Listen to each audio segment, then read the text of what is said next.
G'day, mate. Welcome to the final base tour, my final early access game.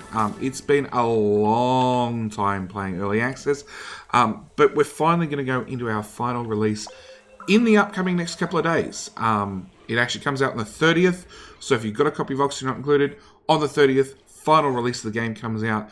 There's been some major changes, but finally it means we're not going to be in early access anymore, so it's not going to be the constant 8-week reset of new updates and all that sort of stuff, which hopefully means we can have bases that run a little bit longer this time. Anyway, being with the final release is going to come out, I'm going to do a quick base tour, and there are some things I'm really proud of. There are some things that I've built in this base that need a few more tweaks to make them perfect.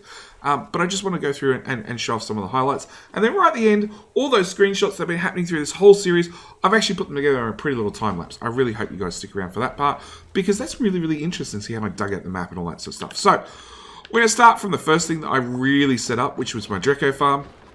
As you can see, there's no ranching station here. There's just the shearing station, and it's been perfect up to this point. I've got a Atmo suit, which turns out is out of oxygen, for the dupes to come in and actually access this. All these plants are set to not harvest because they are purely for the Dracos. The Dracos do get cramped occasionally, so I do have to come in here and cull them every now and then. But yeah, it's got chlorine at the bottom, hydrogen at the top. Hydrogen, of course, encourages the scale growth. It could probably be further optimized, but honestly, it's been working really well as is. It did need to have a space heater added in later, because the area around it was just getting a little bit too cold. Next time, maybe I'll insulate it. But then again, the space heater doesn't use that much power, so you know, it doesn't really matter too much. But yeah, balm lilies just require an atmosphere of chlorine and 0 dupe maintenance, so that's been awesome. The Dracos are obviously eating the balm lily and giving me phosphorite, which has been really handy. I've got like 50, where is it? There's 40 tons in there and another 30 tons in there. We'll call it 70 tons of phosphorite. I'm not actually using it for anything at the moment, but it's there if I need it, and it's not that bad a thermal liquid, well, thermal modifier, if I need it in the future. So, this has been really good. It's been really easy. Again, chlorine at the bottom, hydrogen at the top. Ideally, I only need 1 tile of chlorine, and the rest could have been hydrogen, and then I could have cut these gas shutoffs off and actually put my space heater there. Maybe something for the next iteration, but it's been running fine. It's 0 maintenance. The dupes just have to come in every now and then and shear the actual Dracos. It has given me a whole pile of reed fiber, like a lot. And yeah, it's a really good little simple system. I've really liked setting this up and just letting it run in the background. Next time around, I'd probably like to have 2 of them, because I do use a lot of reed fiber with paintings and that sort of stuff. So, and yeah, it's so low maintenance, like it's really a no-brainer. It does need a liquid lock at the start to keep the hydrogen in and all the other gases out. But as long as you've got an atmosuit dock there, you're pretty much fine. So yeah, second thing that was really set up in the base, that's been unchanged, has been my ore dropper. My automatic dispensers, ore droppers. And I've even hooked up the automation conveyor lines also with a conveyor chute to drop into the same tile. I have a weight plate here that has 5,000 tons of material on it. It's the hardest working weight plate in the whole game. But it also means everything is being swept into one concise area. It does have a bit of a decor bombing, but because I've built up some tiles on either side of it, it's not really too much issue. The dupes don't get that much exposure, and then I've made the area around it as good as possible. So yeah, this has been really good. I've really loved this. Some people have said like it causes lag. I haven't really seen any issues. I have come in via debug menu and just cleared off this tile, which just deletes everything on the map. And it hasn't really changed any aspect of the speed of the game. So I don't know if it causes lag, but I've been really happy with it. Also, because these guys are set to sweep only, it means my dupes are not running around cleaning up stuff when I want them building stuff. I've just put level 1 sweep tasks all over the map, and if a dupe ever has an idle moment, they go and clean up some crap. So the next thing I've been really proud of This particular series is my kitchen. I've always built a chlorine kitchen of some type, but this was sort of just taking it up to the next level. So we're going to go gas overlay first. It's just full of chlorine. Absolutely full of chlorine. I do have a carbon skimmer down here in the bottom corner.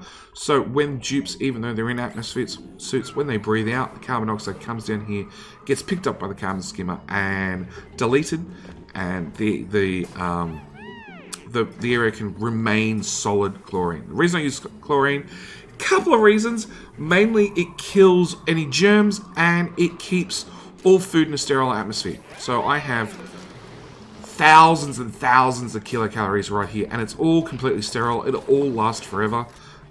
These stale cycles never change. Like, this is life. Probably from when I first set up my kitchen, because it's at 5%, and it will hang around at 5% forever. It's never going to go stale. The other thing I've actually changed with this system, or the addition, is any clean water that has gone through the sieves, which will contain some sort of germs in them, is now coming down this system. And because we can put germy water in liquid reservoirs, and as long as they're in a chlorine environment, the germs die off. And as you can see, they're dying off pretty fast. They actually die off germs.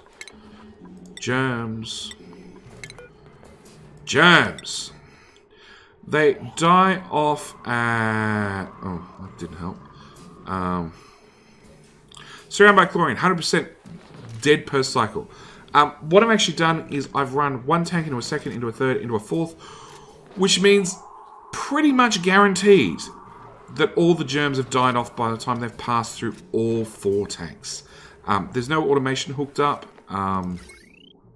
There's no weird and wonderful plumbing. It's literally output of one and the input of the other, so on and so forth. And the water just hangs around long enough that it actually gets all the germs get deleted automatically. So this has been a really good addition to the base. Same with my water lock here. Because I have a water lock here, the dupes, as you can see, can reach through the water lock and grab their food. But meanwhile, the gas can't escape. So none of the dupes actually have access to this, so they can't come and accidentally cook or spend time moving around materials. The auto sweepers do that. Which means that, yeah, it's been a wonderful little system. I've really liked setting this one up. And the fact that I've got a water lock there has just saved so much hassle. Now, there are minor changes I'd like. If I'm going to do another fish bowl with 250 pacu or whatever in it to be converted into meat, I'd like to do that probably on the inside somehow. I'm not sure. I do want to make some minor modifications. On top of that, we've now got the new gas oven, which will be part of the next release. So obviously this room is going to need a few modifications to make it slightly larger, slightly different. The other thing I do have is I have raw cooking materials being dropped onto this tile, and I have food that dupes can eat being dropped into this tile, which means the auto sweeper can reach cooking materials, but it can't reach final cooked food. So all depends on how I set up these 2 conveyor loaders that the dupes can access, but the cook can't, so he doesn't get in a loop. That's why we have this door here. It's literally just to stop our fry cook, coming in here and setting up a loop, so he's bringing materials from there to there. And the rest of the dupes can access this, and it's not set to sweep only, so in theory, anything they find loose around the map, they will shove into one of these 2 storage containers. Actually, they should be a little bit higher in priority, but it's a bit late now, because this is the last time I'm looking at this base. Oh, actually, maybe it's set low so I didn't get a loop. Oh, whatever. It's done. So, really love this system. Just the fact that auto sweepers can preload our electric grills and our micro mushers has been really helpful. It means it's less work for Fry to do. That's going to be one of those screenshots that will get added to the time lapse. I do have buddy buds all around the map. They have been one of those game changers in the game, which... Let's grab Fry. Fry has just smelled flowers, so he has a 5% stress reduction for 0.3 of a cycle. Because I have buddy buds all over the base, you can see that this pink floral scent is just about everywhere. They're always walking through this stuff. They're always getting that debuff, which is awesome. One of the other things, probably the next thing, yeah, the next thing I set up is my electrolyzer. This was actually a system I got from, or I saw on Francis John. Yes, Francis John, I saw him set up a very, very similar system. I did a few modifications to it. One, I brought cold cooling in to make sure that my oxygen was nice and cold. Second thing I did is I filled the whole bottom area with hanging pots because I have such a overpopulation of floral scents down here that these gas pumps are actually picking up that floral scent. So if we change this to gas pipes only, and you can see the gas pipes have this purple marker on them. Where are we? Gas pipe contents, 1,000 grams of floral of oxygen. So 1 kilo of oxygen with floral scents, which it's going to pump either into the base or straight into atmospheres. I have no idea if the dupes get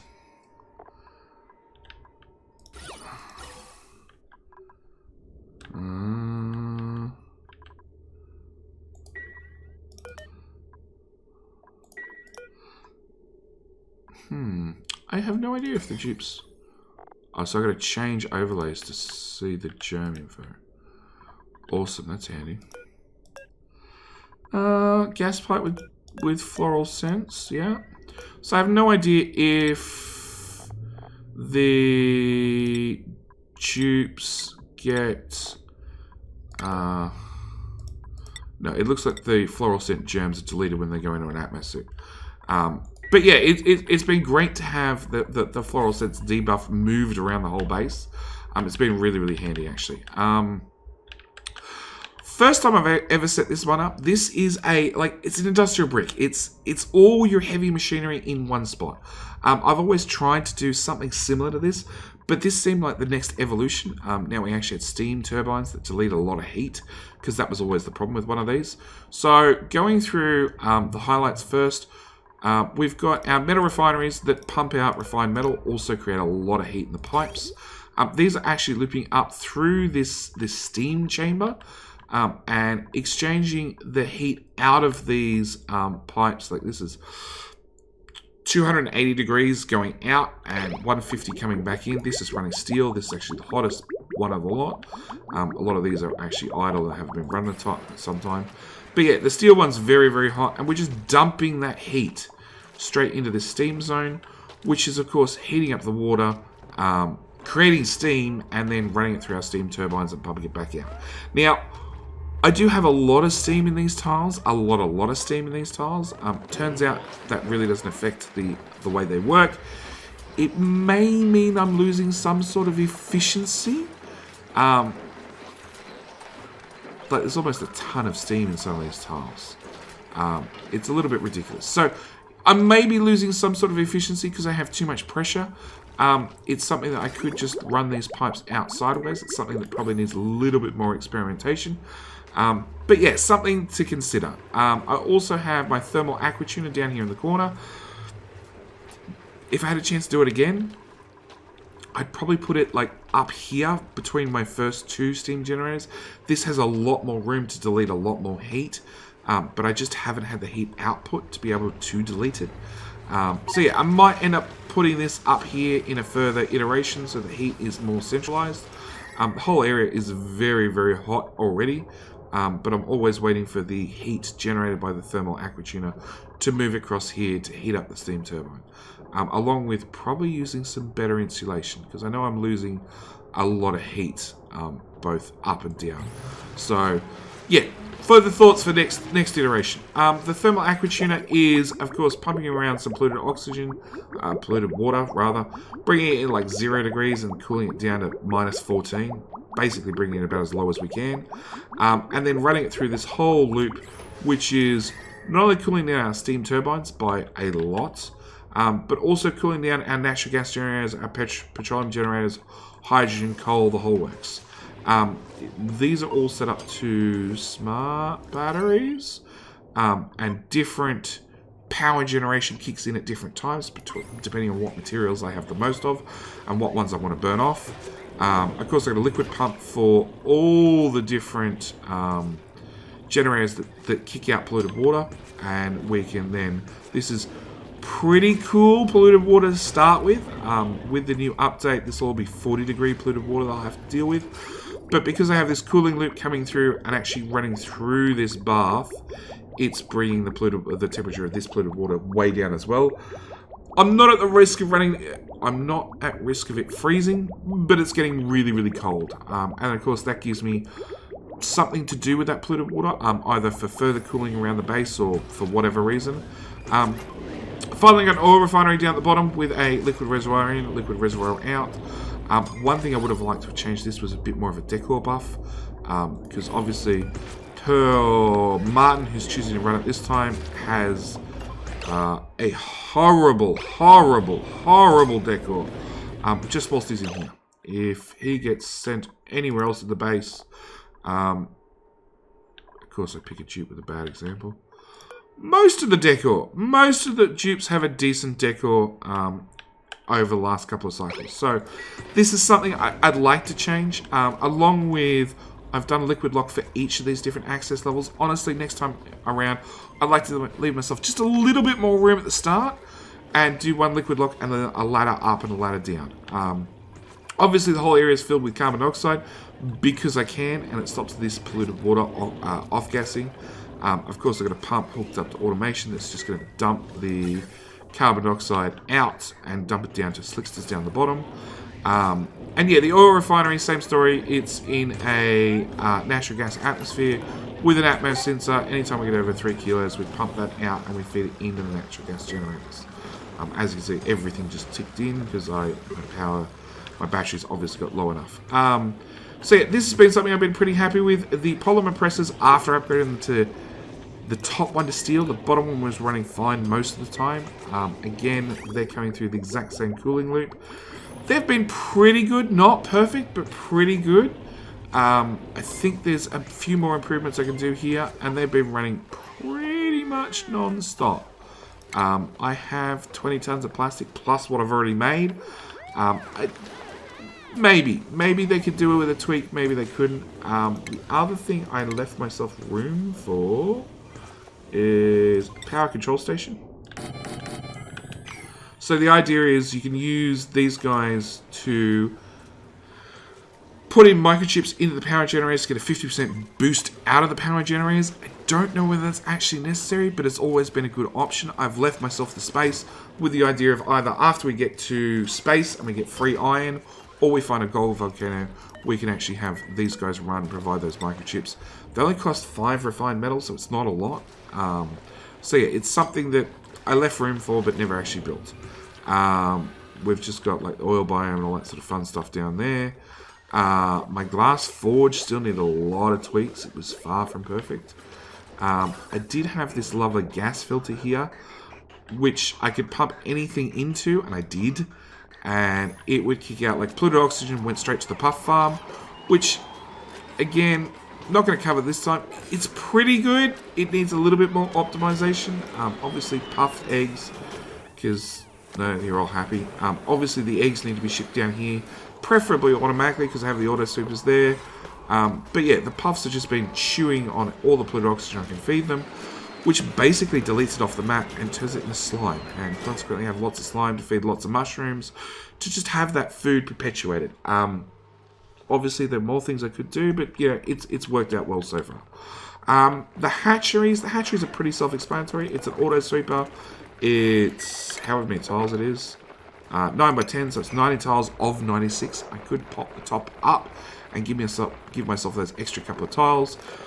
But it just means I go from 7 critters to 8 critters. I'm pretty happy at 7. It's worked out well long enough for a while now. We're just feeding them igneous rock. I've got 3 of these guys running non-stop. These are all set to auto wrangle. And on top of that, any eggs they laid get kicked out right over here to our little hatchery. And our hatchery basically just keeps hatchlings. So we've got hatchlings and we've got stone hatchlings. Any real stone hatches or real hatches that have gone through the incubation period and actually grown up either get repopulated in one of these ones or put in the evolution chamber. And as you can see, we've got a couple here ready to go. Ian's about to get stuck. I know he ran out. Bugger. I was hoping to catch a dupe. Our evolution center, literally, we close some doors, we close some more doors, force the water up higher, which will, of course, start drowning off some of these critters. A wild Pacu got in there. No, a tame Pacu got in there somehow. Obviously, a dupe was running across the top, decided to have a break and drop the Pacu in. And yeah, as you can see, I am taking pressure damage on this side.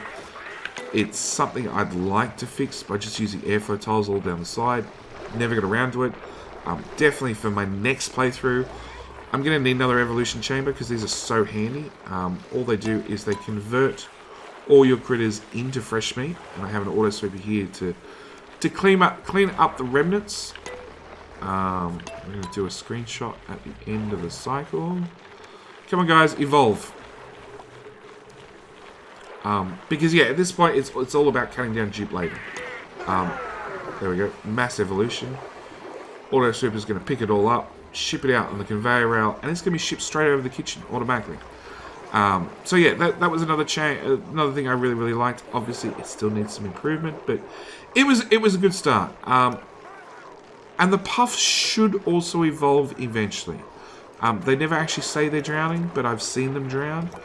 It's just a matter of setting this timer to the right amount of time, and then it works fine. So the next thing I really worked hard on. There we go. Do your screenshot. Then we'll come back and talk about this. Is I set up a Pacu farm, and I was really happy with the way this worked out, but it still had some flaws. As you can see, I've got 2 Pacus in this tank, but every other tank has 1. Because if I just teleport you out, the way this works is all these rooms are self-contained. They're all set to have 1 critter only. So the door is open if there's 0 critters in here. And when a egg, which... Whoa, okay, weird you.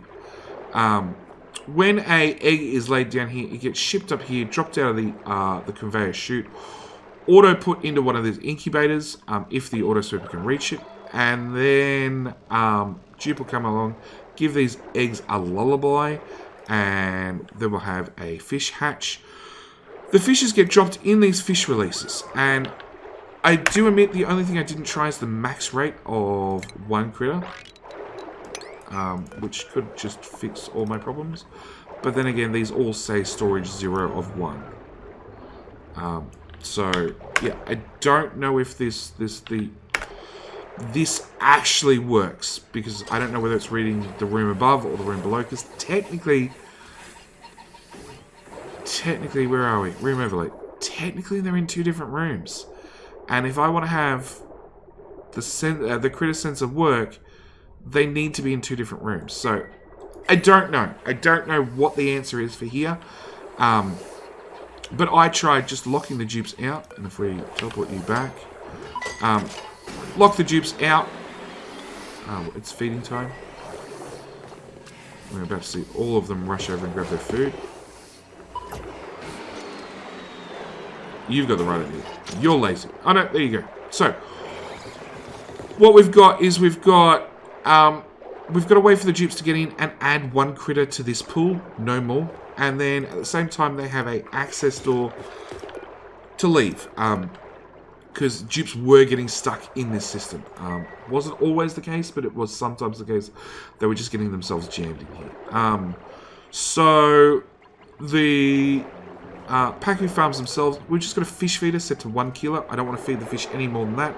It's literally just enough that they have this 8 from feeder buff, which bumps up their reproduction and their happiness. They can stay hungry all the time as far as I'm concerned. I'm not here to feed them. In fact, some of them will occasionally have a starvation buff. Yeah, there we go. Starving. That's fine. I really don't care. They just need to eat enough that they make it all the way through their life cycle and lay as many eggs as possible. Once you actually incubate the fry eggs, the Pacu eggs, their basic incubation is 20%. After it's lullabied, it goes up to, adds another 80%, giving you 100% per cycle. So these incubate really, really fast, gives you lots and lots of fishies. The only problem is my dupes are carrying the fish all the way over to here for the fish release, which leads to situations like this, where I have just a few Pacus lying around. Like, he's been lying there for 15 cycles and 11 cycles. Yeah, it's the next iteration. I could put the fish bowl over here. The idea of the fish bowl is, yeah, when they automatically evolve because they've finished aging up, this auto sweeper will pick up the meat and shove it in this box and ship it in here automatically. So I could have potentially put this all the way over here, but I wanted the decor buff on the other side of the base, so it worked out how it worked out. And then I've got the same thing up here for our good old shine bugs. Pretty much the exact same thing. We've just got a critter sensor set up to the auto sweeper, so anytime we go above 6 critters, the auto sweeper starts shipping out everything. Eggs will automatically get put into here, and we're going to do... You're not meant to be doing shine nips. You're meant to be doing sun nips. But yeah, that's the idea. We're just going to try and get 6 in this room because the room was slightly smaller. It was 7 by 13, whatever that is. Room overlay. It is 91 tiles. I think I could fit in one more if I maxed out these rooms, and I probably should have. But it's really, really enough to get these guys running. Again, with the incubator, none of you have been lullabied. Have you been lullabied? No, you're all ready to hatch. So yeah, it's worked out well. We're just making lots and lots of shine bugs, and the reason we're getting lots and lots of shine bugs is because we're basically turning them into free power. And something's happened between my save and my load, because when I saved it, all these solar panels are maxed out, and now I've loaded it, and they're all crap. In fact, the last one we're shipping to is the only good one. And can we look at the light overlay? Which one's the light overlay? Light overlay. Yeah, there's a lot of light, a bit of light, a little bit of light, not very bright, and actually slightly better.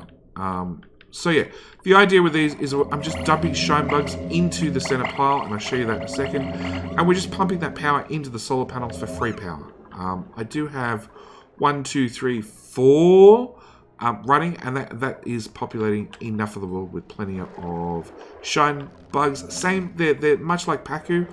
In technically, you don't need to feed them.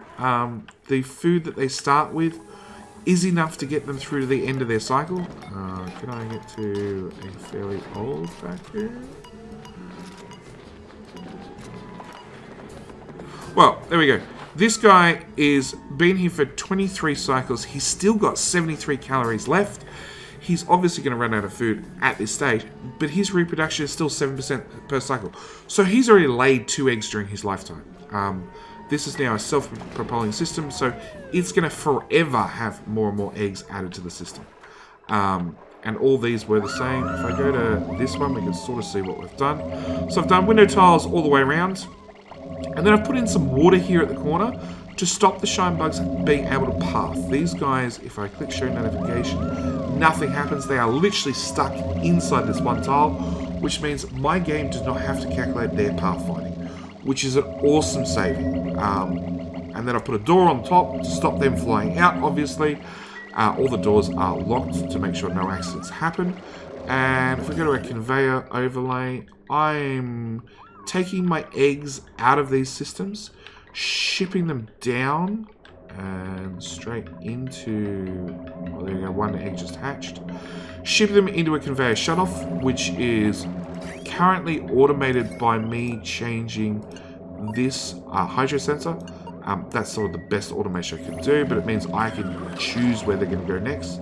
And I've populated them, yeah, down here and then across here. Or actually down here and up there, because that's how the conveyor rail ran. But yeah, it's populating them. It's dropping the eggs in. The eggs actually go through the door and land in this one tile. And if do I have any eggs incoming? Because if I don't, it's pointless changing your settings. No. Okay. So yeah, it's letting me drop eggs in, and in theory, these guys are exactly the same. Do I have anybody who's reasonably old? No. 5, 5, 5, 5, 5, 6.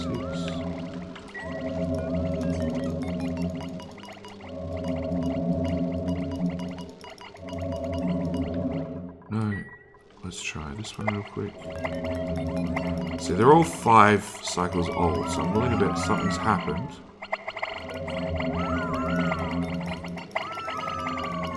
Yeah, I know. I got lots and lots of shinings. I know.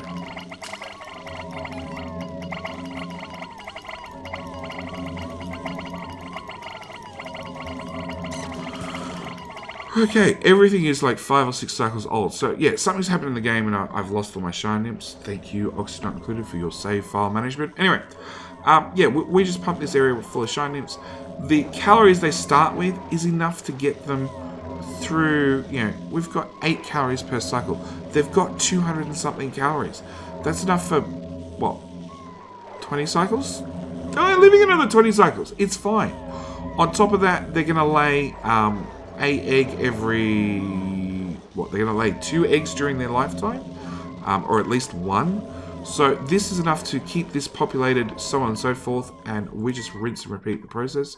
I do have a auto sweeper set up right here, so we're going to drop the eggs in, and the auto sweeper is going to take care of any meat when they get too old, along with any eggshells that end up in the same tile. We're automatically going to ship it out. The all of the materials from here. Is that screenshot thing again? Hang on, we'll get that done. So, there we go. There's some eggshell now, I assume. It's going to come up here. It's going to jump onto this conveyor line, which is going to ship it around on the same conveyor line as the Pacu eggs, which is then going to drop it down from this conveyor chute, which this auto sweeper is going to pick up. And we're going to run it in here, which again is set to eggshells and meat. And we're going to ship that onto the hatch line, which also carries coal out of the hatcheries. Drop it into this one tile here. And then if it's coal, it's going to get shipped out here. If not, it's just going to sit on the ground forever. And if it's not coal, it's eggshells. It's going to get shipped out down to my rock granulator to be turned into eggshells and lime, or into lime. And finally, if it happens to be the third material we're shipping, which is meat, it comes into the meat line with the evolution chamber and shoved up into my my kitchen. So that's that. There's like a few things I'd like to tweak next time around. Obviously, I've got dupes moving out our mushrooms manually. Really, I've got auto sweepers now. I should be sweeping them up and shipping them over the kitchen automatically. I built 2 kilns outside my industrial brick. I'd really like to have those in the industrial brick because they produce a lot of heat. And in fact, because I have access to steel, and these guys actually run automatically. So if I move the ceramic off these weight plates, we can see that these guys kick in automatically, no dupe intervention required. So I honestly think what I prefer to do is rather than vent that heat out to the surrounding area, because they do produce a lot of heat, I should be able to actually put them in this space in here and have that heat being directly transferred to my steam. So that's something I'd like to look at. I'd need to obviously put an auto sweeper right in the middle with a couple of storage receptacles and that sort of stuff. So it can be done, and hopefully it's within reach of one auto sweeper. If the whole lot's built out of steel, it should be fine. So that's something maybe for the next iteration. And the only other thing, which was something I was playing with in the last couple of episodes, is I have lazy dupes who eat some of their food and then drop it on the ground. Now, obviously, it's all at like 99% fresh, so it's probably not going to go bad, but I don't like the food laying around. So next time around, I'd like to redo my Great Hall. As you can see, I've knocked out this block here, so it's actually one giant room. I'd like to put in auto sweepers, which I can do, and they don't actually hurt the system. But I can't put in a conveyor loader inside this because it's considered industrial equipment. So I need to work out a way to have a room, but yet not be a room, so I can auto sweep material out. And then the only other thing I went and played with is I went and played with a gold volcano and a copper volcano. It's been about 100 cycles since my last episode because I was playing with this and also digging out this whole side of the map. We'll just cover that really quickly. I have decor bombed this whole side of the map because if you look in here very carefully, we have a heavy watt conductive wire running all the way from my industrial brick up to my power brick, up the side of the map as a power spine, all the way to the space biome. And I actually needed power, heavy watt power over here. So I brought it straight across and I just decor bombed the whole area. As you can see, we have no problems with decor as the dupes walk across the map. Once they get in here, it's pretty bad because this is it's a non-serviceable area. Dupes don't interact with this at all. I did try cooling down a copper volcano and a gold volcano. As you can see, it's really, really well with the copper one. They were both close enough together. I was trying to see whether there was some way to get them to automate.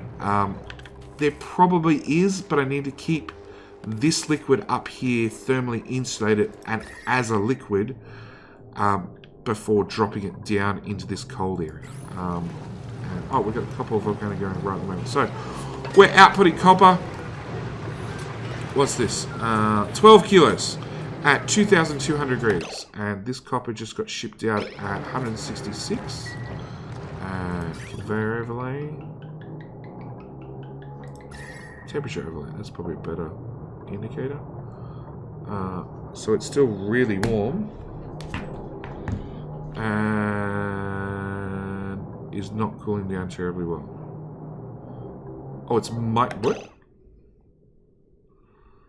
What's micrograms?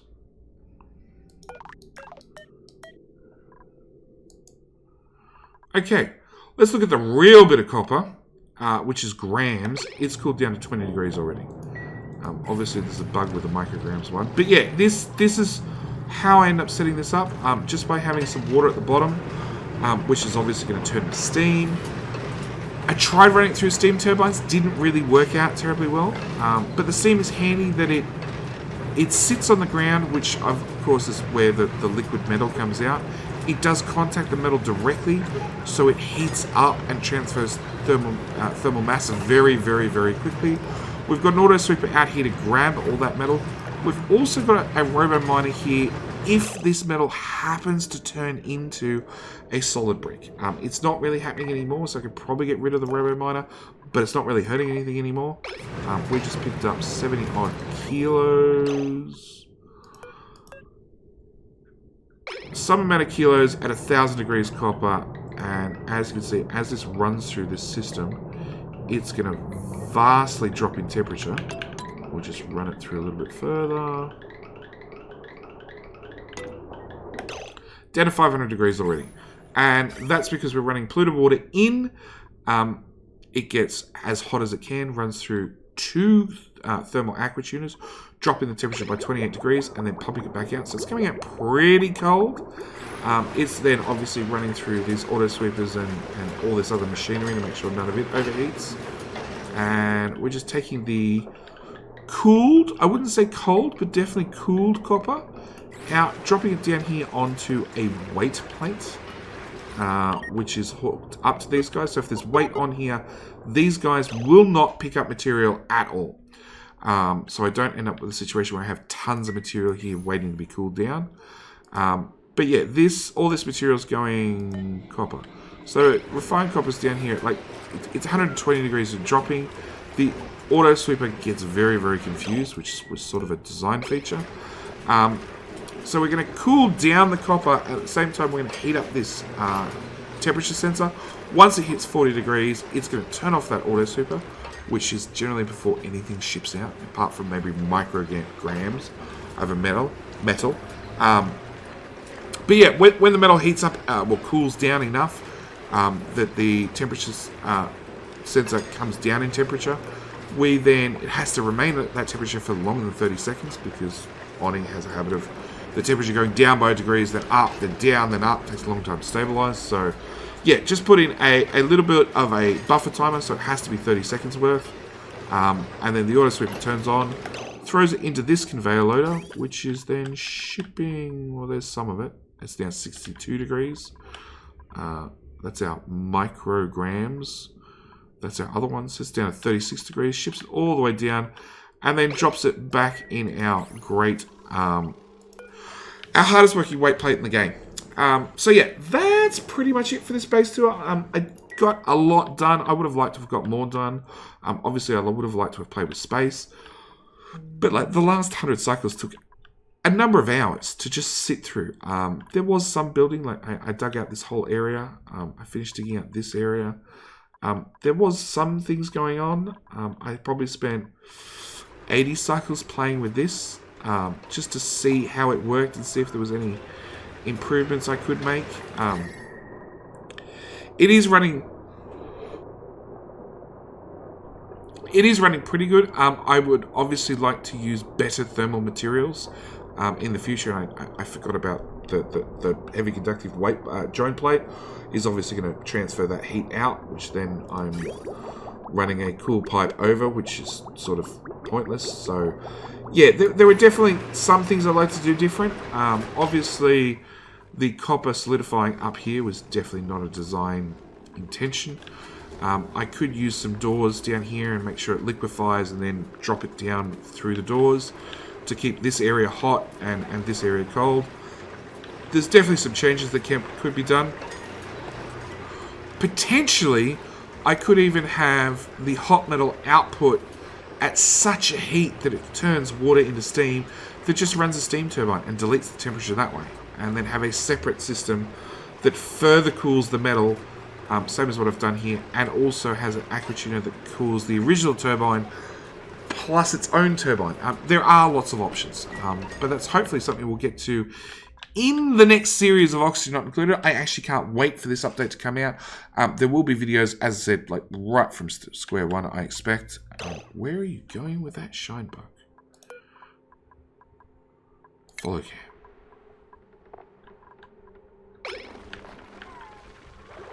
Through the door. Carriage shining off.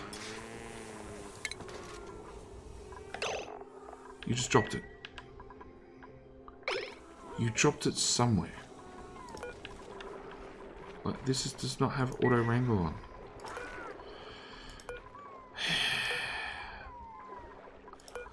Yeah, Dupes are doing silly things. And they're moving stuff around. I don't know why. They shouldn't be.